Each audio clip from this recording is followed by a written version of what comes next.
University of Pennsylvania.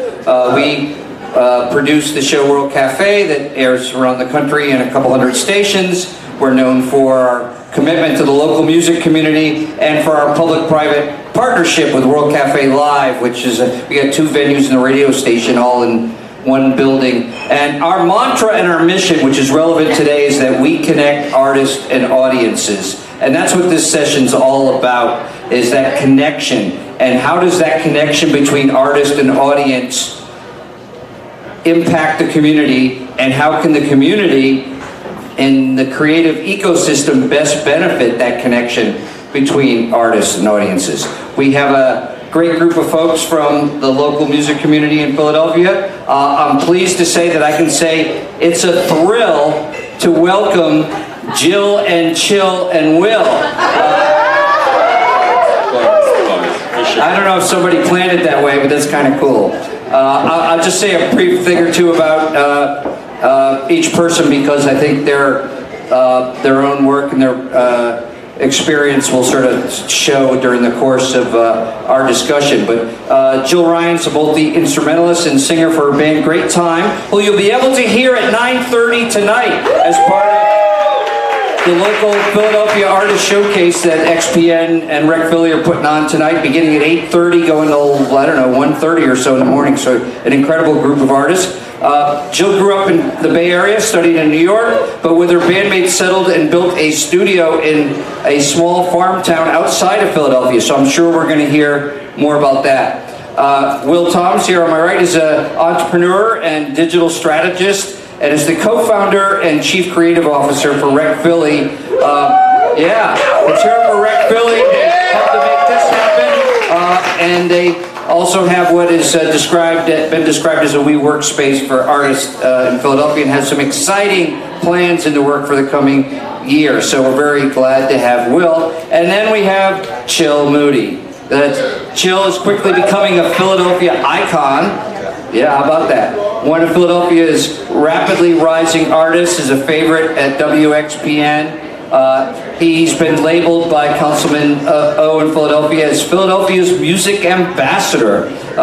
He has his own lifestyle brand, Nice Things, a clothing line, record label, craft beer, and his newest venture is a new group called And More, Chill Moody and Don T. And I know that he just an exciting thing last week. He recorded a Tiny Desk concert that'll be online here in a month or so. A real big thing. So let's get right into it and maybe talk about something in your core work or a project that you're working on that really exemplifies this connection of artist and audience and community engagement. So why don't we start with you, Jill? Hey, everybody. So, like Roger said, I am in a band called Great Time, and we call ourselves, we call ourselves a Philly-based band, but we actually live a little bit outside of the city. And we built a recording studio called Great Time Studios, and it was actually funded by a Kickstarter campaign that we put a lot of work into. We raised over $40,000. We did a ton of research on how to build acoustically sound spaces.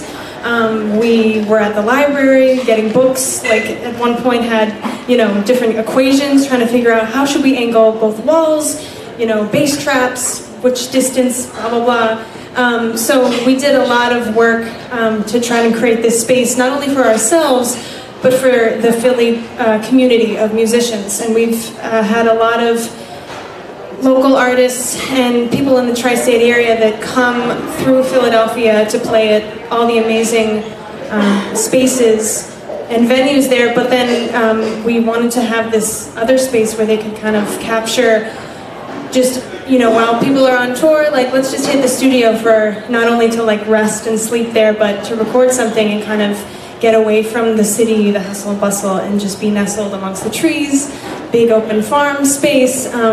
So that's kind of what we really like to say that we do for our community, is just offer really affordable rates for people just like us that need to record and capture what we're creating in a doable way. So that's kind of what we do. Chill. So I started Nice Things. It's my company. It's just based on trying to build or rebuild some infrastructure, some industry in the city as far as music is concerned. Started just basically doing interviews early on. A lot of people would ask me, you got to leave Philly to make it. When are you going to leave Philly? When are you going to go to New York? When are you going to go to LA? And we talk about this all the time, Will. And I wanted to stay, put my 10 toes down in Philly and build something. So 10 years from now, you don't have to ask, the next chill meeting, when are you going to leave to make it? I wanted to make the exit a choice, not an inevitability. So I built Nice Things, and under that umbrella, we speak about the beer and all the things we built. What I'm most focused on right now, if I can say I'm most focused on anything, I'm kind of focused on everything at the same time. It's like an ADD's the superpowers. Is Nice Things Music, is the record label that we built in the city, focused on getting Philly music out of the city, getting it worldwide, but based in Philly, a platform based in the city for artists, to feel like they don't have, like I say, to leave to actually make it. You can make it from the city. So right now, Nice Things Music, we got like 6-7 artists on the label right now. Some really, really talented artists stretching across all genres and putting out some quality stuff. What's up, y'all? Again, my name is Will, co-founder, visionary of a company called REC. And essentially, our whole mission of REC is really tied to that idea of community. Our slogan is independent doesn't mean alone, because I think there's this kind of misnomer as now that creatives, and specifically musicians, try to go on this independent path. They understand that the whole record label industry model is changing. They want to be independent, and because we can record in our basements, right, and create content really quickly, folks tend to think that they have to then do everything by themselves, which is just not the truth. So for us, my business partner and I, Dave, when we were coming up in the very early stages of our careers, it was all about how do we, just build our entertainment business, right? Whether that was us playing the pseudo management role for the artists that were around us, our friends that we loved. We realized, one, we didn't really have the money or the resources to do it right. We didn't have the mentorship or the know-how to really do it right. And we didn't really find that the community that we were searching for existed, right? So for us, it was like, okay, well, how do we build that thing? And that REC was really the manifestation of that, to say, okay, what are the strategies we need to understand? And myself having the background in digital strategy, getting a chance to work for big entertainment brands, I learned the beauty that is direct-to-consumer entrepreneurship. So REC was really built to, one, have a physical hub for all of these creatives who were like-minded to have a place to create, get access to the tools to create, the recording studios, the visual labs, the co-working space. But then through that, we also developed a program that teaches creatives to build businesses around their art by thinking through these direct-to-consumer strategies. So we have tons of workshops to teach folks, okay, how do I build an audience? How do I engage an audience? And then how do we do the intimidating part for most artists of how do we then monetize that, right? So that's kind of what it all came down to, and what we've learned over the course of these years is we've literally built a community of community builders, right? And that's kind of just what REC's all about, and our goal from here is how do we scale this and take it to not just REC Philly, but REC Philly, REC DC, REC Boston, all these other places, because I think that's when it gets really exciting for creatives and folks like Chill when it's time to go on these tours and do these things. You can tap into like-minded folks that are doing the same things that you're doing, in your hometown, and I think a lot of magic starts to happen when we connect with each other instead of always needing to kind of get picked off by the big labels or the institutions and all of that stuff. So you're sort of helping to mentor and train creatives in terms of how to access what's available in the community and how to build their career.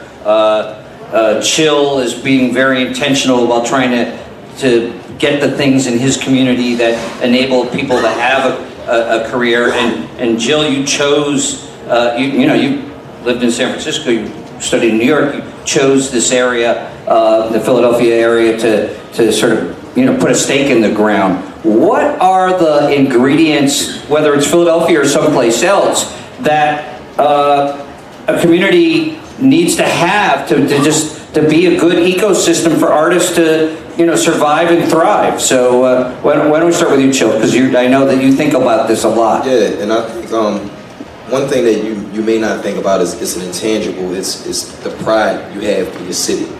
You have to find people who believe in the bigger picture. You know, what I'm doing isn't for me. It isn't for you. It's for all of us. It's for the city. You know, I joke sometimes. It's like, you know, the price of a bottle of water can go up if we get more platinum selling artists. More stuff going in the city. It's more taxable income. It's just a big circle. Everybody eats. But you have to have that pride in the city to want to stay, to want to do it, and to want to carry that flag, you know, for your hometown. Jill, I mean, what were you looking for when you're trying to decide where to, you know, put down roots? Yeah, well, living in New York City for a little over 4 years was amazing. There's so much going on. Everybody there is on a mission and has like a very obvious goal. Like just walking around in the city, everyone's walking really fast, and you just have this vibe of like, oh crap, like they're doing something. They're like grinding, and it's very like obvious, and they just wear it like on their face, and it's just intense, right? And then moving to Philly, it just has a completely different vibe. It's like all these people are just, and maybe I like it because it's like I'm from the Bay Area and we're like laid back there, but like it has that laid back feel with also, you know, people are teaching, people are working at the airport, people are, you know, have all these jobs, and then you get to know them, and then they're like, oh yeah, and I also like, I'm a rapper, and then you hear the bull bay and you're like, oh what? You were amazing. So people they're like silently, like severely grinding and just like doing amazing things in Philly, and the community, like you're saying, like the house show scene. Like before we even moved there, we had a show, we were living in New York, and we played a house show in Philly, and it was just the most electric show. And it was with Kingsley Ibeniche, who's actually on our record, amazing, and Jess Best, who now lives in LA, and Great Time, and the energy was incredible, and I was like, I need to be in this, like, so the house show scene, the community, the peers, the artists, the creatives, they're just, I just love it. I don't know. I guess, and my take on that, I guess essentially like what are the ingredients to a good music city? I think for me it comes down to two things. One of which is place. I think when I was first kind of just coming into the Philly music community, I realized that like every event that I was going to that was dope was like in a dive bar somewhere. We had to be tucked away under the L, you know what I mean? And not that there's anything wrong with being in a dope venue that's tucked away under the L, but I realized that like there were no spots that were like intentionally designed for me, right? As a creative, as someone who wanted to economically like build a business around creativity. And I think like universities and schools try to do that. But then I think we've seen what kind of the public sector has done to school, to like art education and stuff. And then like outside of that, I didn't think that there was the structure, right, for that stuff. So I think like place is super important. I think a lot of the artists that leave our city, they leave to go to places like New York and LA because they feel more like there's places for them, right? And there's like a very intentional system in place. So I think place is important. And then the second thing is access. We just need to give the same, you know, resources that, you know, I think we think about when we think about innovation communities and, you know, entrepreneurs. Let's just make that more, all those ideas, those strategies, those resources accessible to creative people, and they'll do the rest. So for me, that's just what it comes down to, like place to be intentional, and then access to everything else, and then the magic will happen on its own. And just adding on what you say about place, it's interesting how some cities understand it's not just one location, but it's a district. You know, there's an arts district, there's the music district. Like 6th Street. Right, exactly. And it's like Philly there are places, but there's no, like you say, place. There's no centralized location for everything. Like it's like you're going here and you know what you're getting when you come around here. So. And I think that's important. Just to add real quick, it's just like I was raised with my grandmother, and she had this saying my whole life. She was like, if you want to see something happen, you have to create the place for it to happen, right?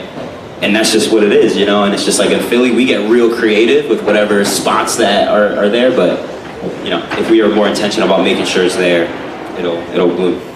And one thing that Philadelphia does have that, and there's just a handful of cities around the country, Austin being one of them, is also a music radio station, which you know, is part of the ecosystem. And one of the things you can do is sort of give exposure and nurturing to artists, but also to kind of vault them, you know, get national exposure for some of the artists. And I just, to the point that you were just making, because I was really struck by this, we have a thing called The Key at WXPN, which is an all local music blog, and John Batiste, who's the editor of the blog there, just wrote a piece for NPR Music, which, you know, our relationship with NPR, were able to get attention for Philadelphia artists, and he just did a piece called 10 Artists You Need to Know About from Philadelphia, that's on NPR Music, getting a lot of exposure. But the intro that he wrote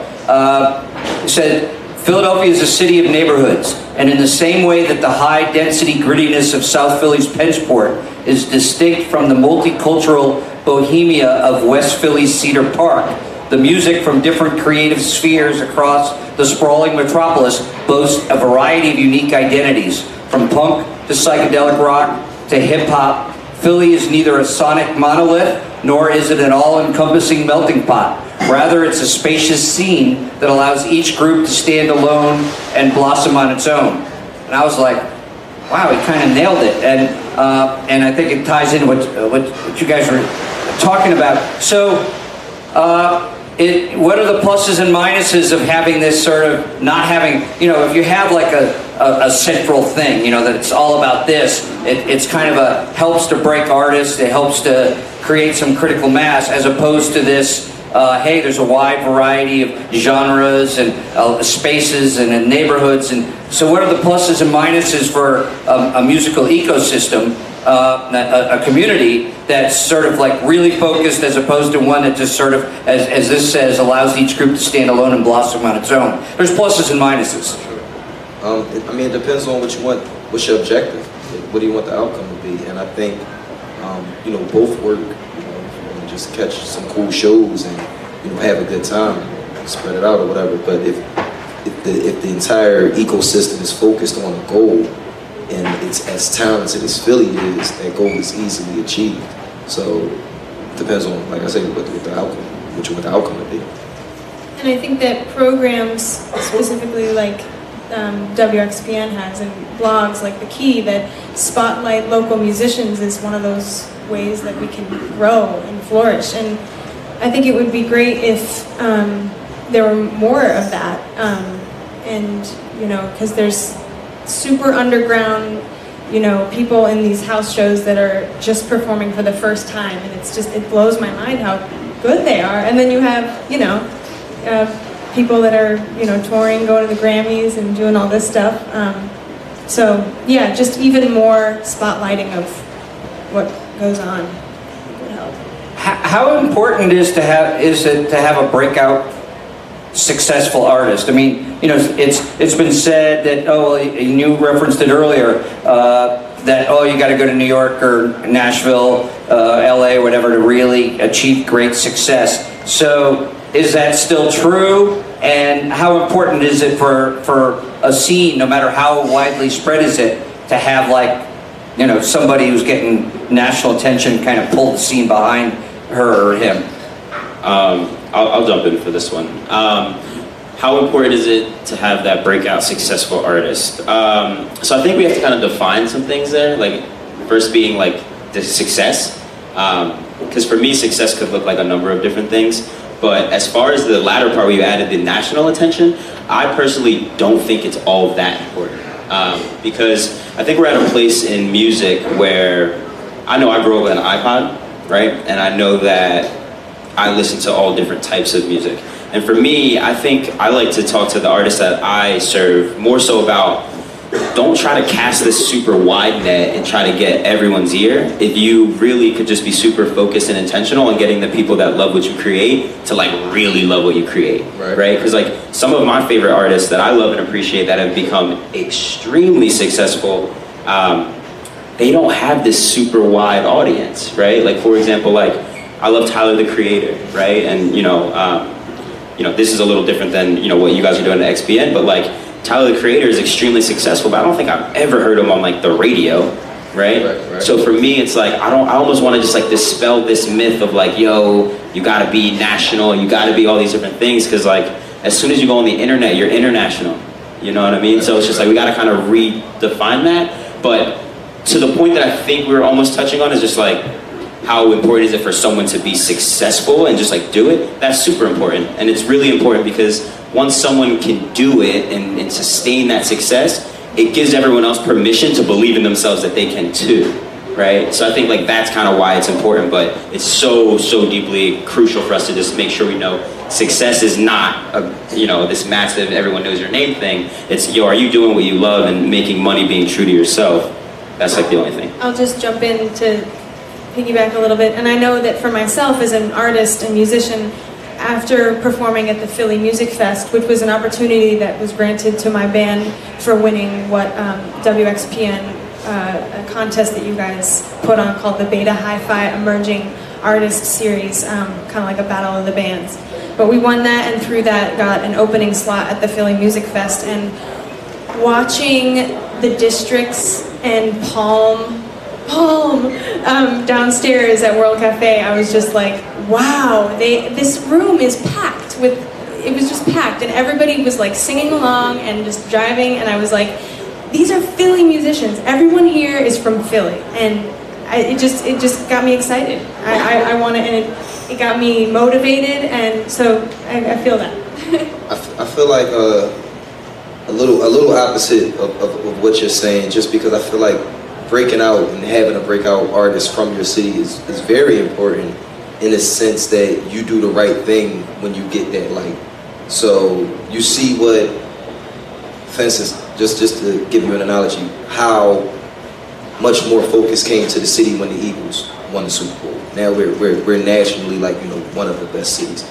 With what they were doing, they brought Meek along with them. They're playing Meek Mill's music in every intro. So with the light that they got, they were able to spread it and shine it. So running to try to get the national attention, I do agree with you, isn't the right way to go. If you take Tyler's path, cool. But if you take Tyler's path and then end up getting Grammy nominated, it's kind of your duty to continue to shine that light and spread it out throughout the city. And I think you only can do that with getting the national attention. Like when we just finished the NPR joint, right after that, I sat with Bob and I'm like, yo, you should check on such and such out of Philly. You should check on such and such, because now I'll get a national look, and it's time for everybody else to get a national look. You don't want to be, the only one, at the table that's really doing it. You want to eat with everybody, man.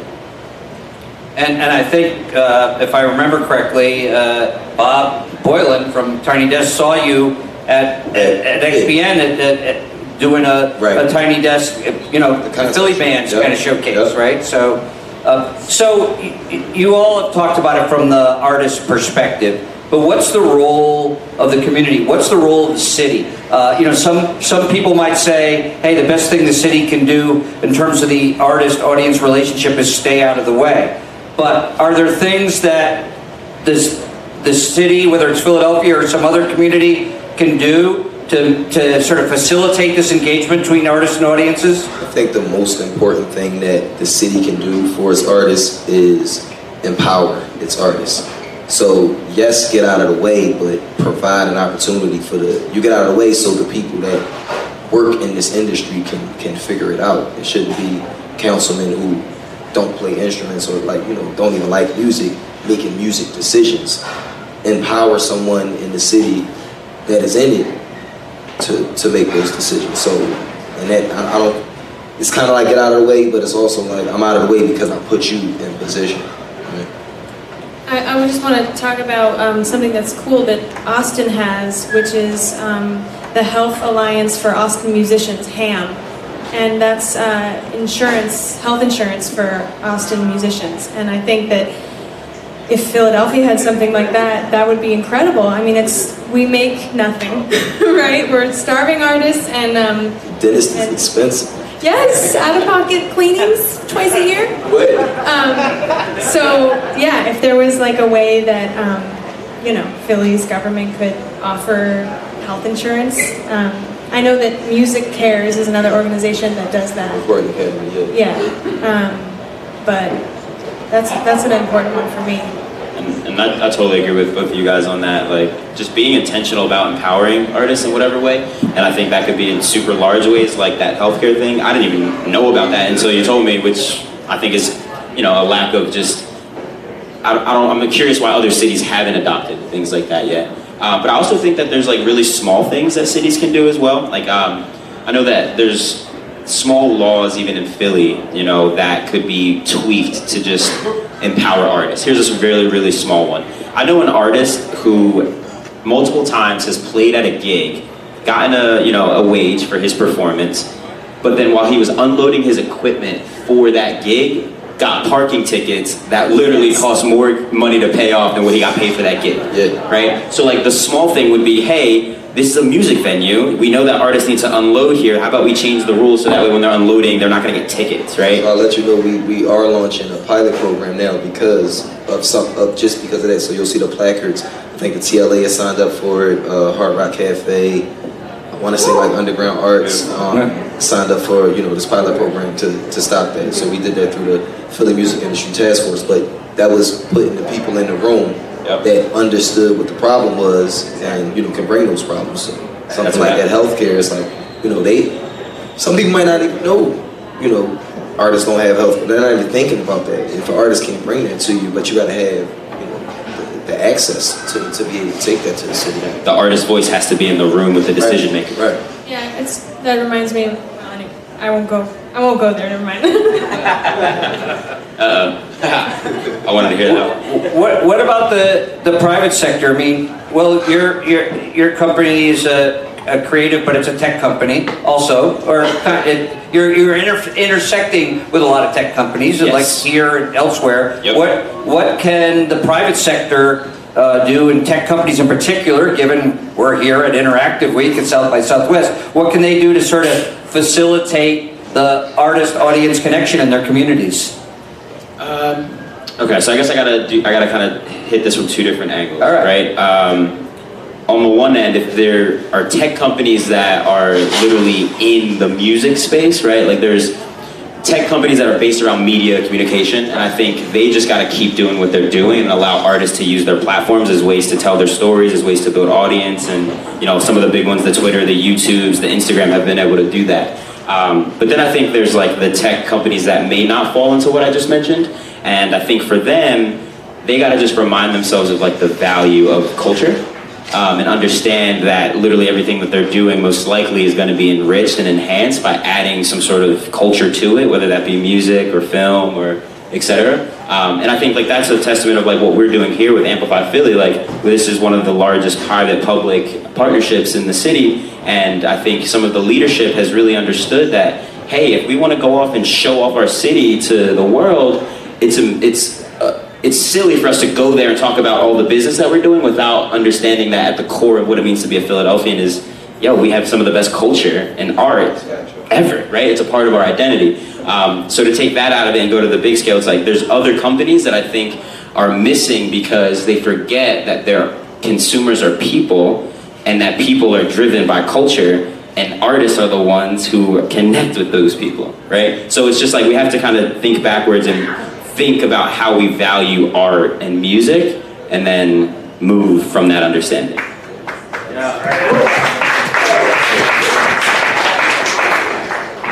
So you're very intentional, Chill, about your career, and a lot of artists are, but you've sort of said, hey, I want to put down roots. I want to set an example. I want to not only be successful. I want to be a kind of success that can be replicated and be part of raising other artists in Philadelphia. So what are to get there, to make the vision happen, I mean, what's the game plan? You don't have to give us away any secrets, but what are the key ingredients toward building that kind of audience? I'm winging it. I'm just going just figuring it out as I go along. No, honestly, the game plan was going to sound weird. The game plan is like sticking to the game plan. Like the game plan is making it from here and doing whatever I need to do to make sure I can make it from where I'm standing. I was the kid that, in high school, you go in the auditorium at orientation and they look at you and they say, I went to Overbrook, so they'll say, Will Chamberlain sat in that seat, Will Smith sat in that seat, and and Guyon Blueford sat in that seat. I'm like, if they made it from where I'm sitting, I can actually do it. Like, I was the one that believed it. I didn't think they was just gassing us. I'm like, yo, I really could probably do something. Like, Will Smith really sat here, I could do something. Guyon Blueford, the first black man to go to the moon. I can go to at least, you know what I mean, to somewhere, you know what I mean? But no, but seriously, so like the game plan is really just sticking to that, like being intentional in what I said, and I'm like, I'm going to make it from here, and I'm gonna make it so, I'm gonna make it in a way that you can, like you say, replicate it, and everyone can make it from here. So WXPN just wrapped up, and our program director, Bruce Warren's somewhere in the house, and I just want to... Bruce. And just has had an impact on a whole lot of artists, and he's going to be talking to an artist, Anna Shoemaker, right after this panel, and you want to catch that. But Bruce and I have been working for the last year and a half on an amazing project called Gospel Roots, and the Gospel Roots of Rock and Soul, that trace the impact of gospel music, the influence on rock and so much of the rock and soul music that we love. And it was an amazing project, and it had a robust website, and had all these great events, and at the end had a 3-part documentary that's aired on radio stations across the country over the last couple months, 3-4 hours, you know, telling this story. But the event side of it was really interesting for us because we did a number of performances in churches, and I think Bruce and I could probably both testify that we spent more time in church on this project than we did the rest of our lives. But it was an extraordinary thing, and it was really about going out of our lane. And WXPN plays a wide range of music, but we have not normally played gospel music over the years. We've played, as we learned through this series, a whole lot of music that was influenced and inspired by gospel music, and more than we ever realized. So it was a great exploration for us, and we tried to take the audience with us, but it really was like something that people didn't expect us to do. We talked about the range of music in the Philadelphia music scene, but as an individual artist, how important is it in terms of achieving success and building an audience to pick a lane? How important is it to sort of to stay, you know, really focused on as an individual? We know how great it is that the scene has a lot of different lanes, but how important in terms of is it in terms of your own growth as an artist and building an audience to just sort of say this, to just sort of define yourself to that audience? I have a really strong opinion here, but I'm sitting next to 2 musicians, so I would love for you guys to take this one first. And then we'll get to you. All right. So, I guess my band, Great Time, we just released an album called Great Album in April of last year. And the album consists of 14 tracks, and not one is of the same genre. So there's indie pop, coffee house, rock, alternative rock. John Batiste just called us new metal. We've got hip hop, we've got rap, we've got R&B, electronic, dance. It kind of goes everywhere, but we've gotten a lot of positive feedback that after people will listen to it, and in this day and age of kind of playlist culture, they'll pick a song and then you know, add it to their playlist and then show up at our shows and are like, oh, you know, I love when you play that 70s song, or I love when you play 137. But I notice that the people, I think, enjoy the variety. I know I enjoy variety, and I know I enjoy making playlists and listening to kind of different music for different moods. And I know that the most important thing to me as an artist and a creator is creating things that make me feel like really true and genuine, and this is what I want to create, and this is what feels natural. And I think that Great Time does a good job of, even though it spans all these different genres, it has a cohesive sound because it's the 3 of us making it. And like you were saying with, you know, with the gospel roots and all of that, and how, you know, so much about music is informed by other music. And you know, my band, we went to school for jazz. We studied jazz music, black music, and that is a really strong influence to us, and so is, you know, alternative rock and Rage Against the Machine and Incubus and the Police and U2 and all these other different things. So going back to, like, is it important to pick a lane? I wonder if there is a word for what, you know, we're doing in terms of having a multi-genre sound, and it's just, it hasn't been coined yet. And there's a guy, Robert Heinlein, who said, you can, you know, humans can change a diaper, they can design a building, they can build a wall, they can cook a tasty meal, they can do all these different things. Specialization is for insects. And so, I don't know. It's very interesting, but that's kind of my take. I like that. Yeah, I think it's super important to pick a lane, and at the same time, it is extremely difficult for me personally to just pick a lane. And I say it's important because I feel like fans, supporters, you know, potential supporters, whatever, they need to be able to classify you as something, and just to start off. You know, this is hip hop, or this is rock, or like, they need to be. You don't want to confuse them from the jump. I've learned, like, I'll have a conversation with somebody, I'll meet somebody, and we'll talk about everything from, you know, rap music to passing legislation to brewing beer. And by the end of that conversation, I feel like sometimes I may have confused them as to what I actually do. So, you know, you got the adage, you're doing too much or whatever. I feel that, and I feel the importance of picking a lane, but I also can't sit still. And I'm from Philly, we hustle. Like, I have to move, I have to have my hands in everything. So,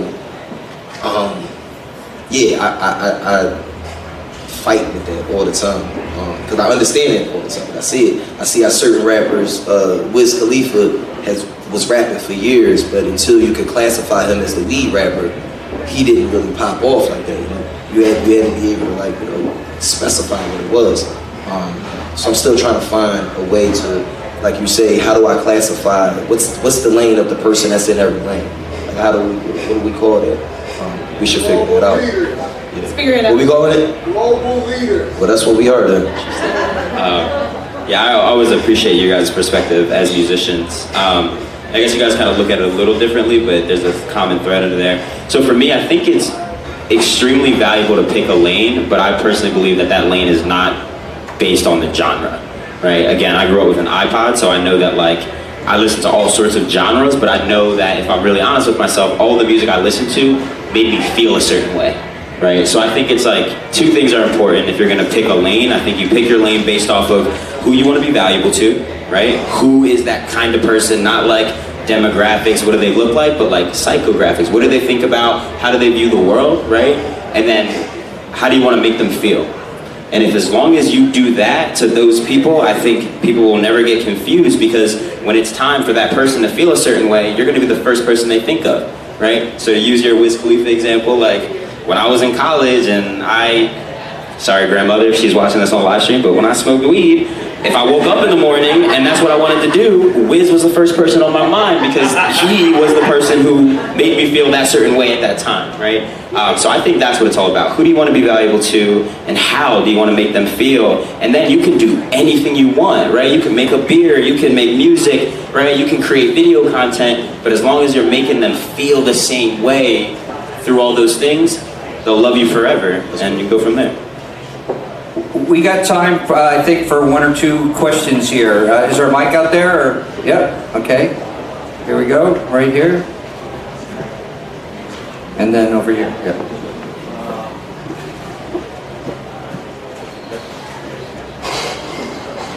Mic check. There we go, all right. So, when we talked a little bit yesterday, but chill. You said a key word, and I think in the theme of the conversation, legislation. So, you know, you've mentioned, all of you have mentioned Austin as an example for many things, and there's great associations. The Austin, you know, for the insurance thing. There's a bunch of associations that really help artists, but one of the key things is actually becoming part of the legislation process as creatives, not just as musicians, but as creatives. Because one of the bad things that happens when cities become extremely popular, or extremely cool, or extremely hip, because that's what artists do, that's what creators do, is that, we get a Facebook corporation come in, Google, IBM, everybody. It's awesome for the economy, for the general economy, but for like individual artists, it's death. Because it means you can't afford to live in the city you love anymore. And you guys are making great efforts, and my question, in that aspect is, what efforts, or are you thinking about efforts to actually, become entrenched in the political system of the city to actually protect that future, which is inevitable death, as we've seen in many, many cities that have been grown, like Brooklyn, and they're incredible, and now they're impossible to live in. I think we're all doing that. We're all in the process of doing that. I think where I am, and I think I can speak for all of us, we're in the process of still edifying ourselves on that whole situation. Learning more about what other cities are doing that we can bring, into creating legislation, finding the loopholes in the system, or the actual byways in the system where we can be creative within that legislation. But there's also, you have to have the passion to want to create legislation as opposed to creating music. Like, sometimes you just want to rap.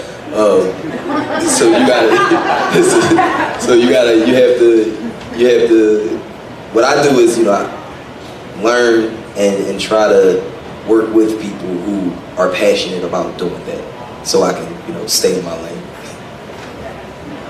We got time for one more? Right there, this one right here. You know what, you mind if I just answer his? Oh yeah, go ahead. Sure.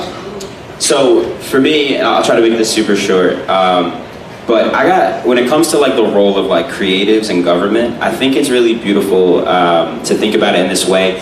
I went to see AOC speak the other day, Alexandria Cortez, yeah, you guys know what I'm talking about, she's amazing. BAOC, as I'd like to call her. Yes. So there was a question from the audience at the end of her talk, and she said, what advice do you have, the young girl actually went up and said, what advice do you have for young girls of color who want to go into politics? And her answer to that was, oh, well, if you want to go into politics, it's just important that you don't try to find yourself in that power system, you create your own power. Right? And I think that that's extremely important, and that like kind of hit me right in the chest too, even though I'm not like a young girl of color, right?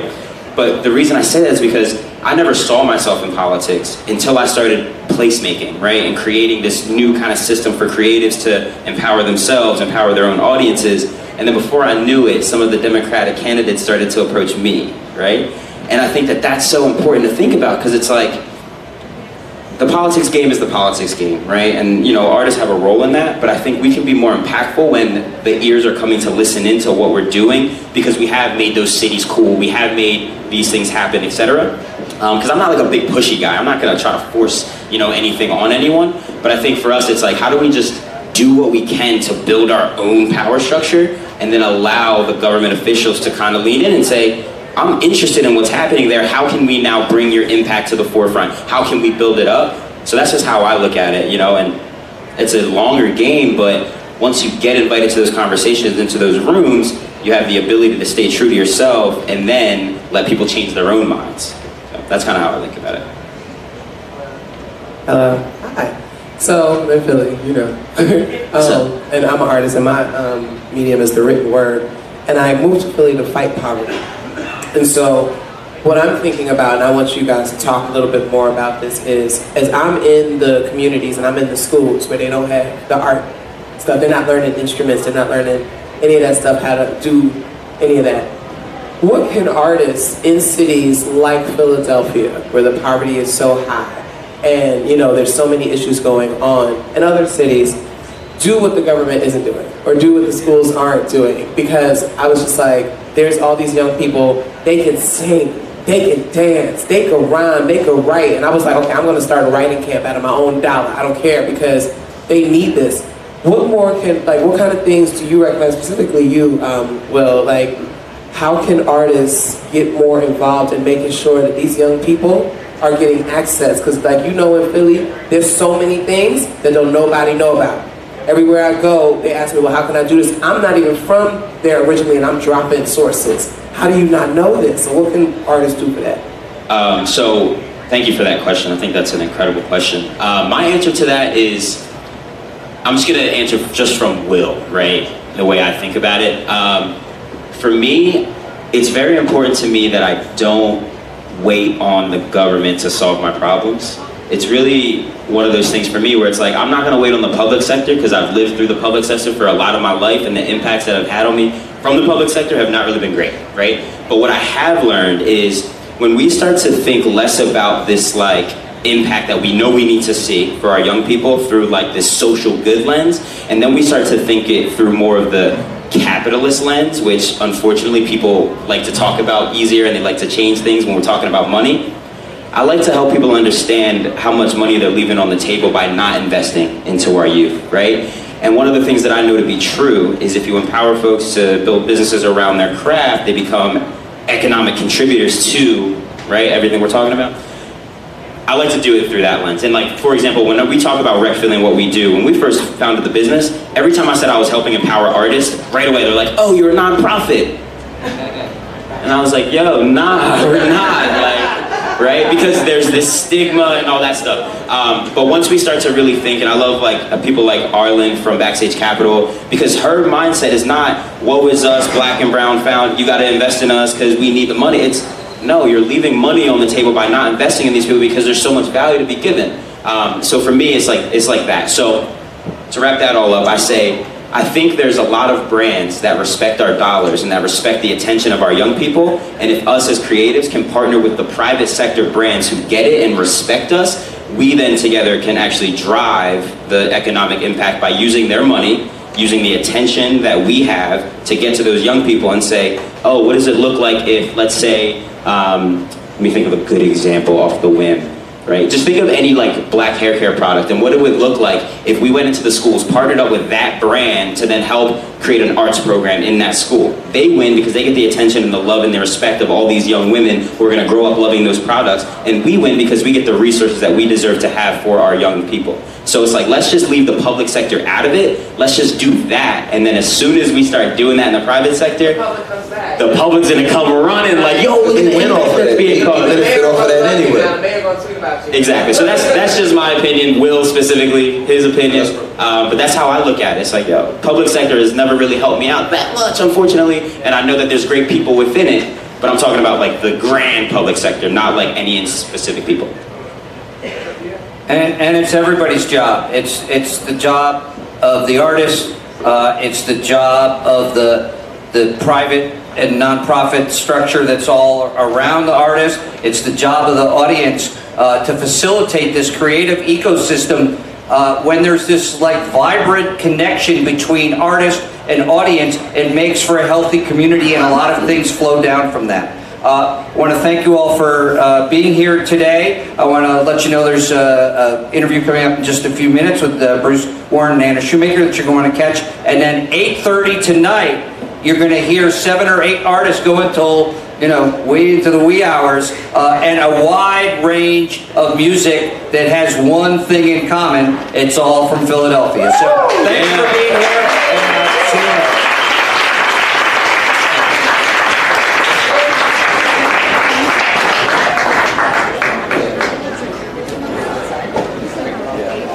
Hello. Real quick, I really, it didn't bother me, but it's funny, so I wanted to talk about it. I have 2 Twitters. Yeah.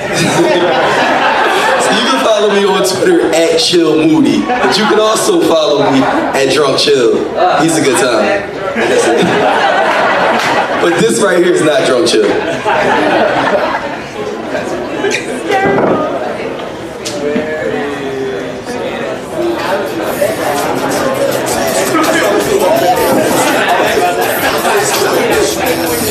Turn that up.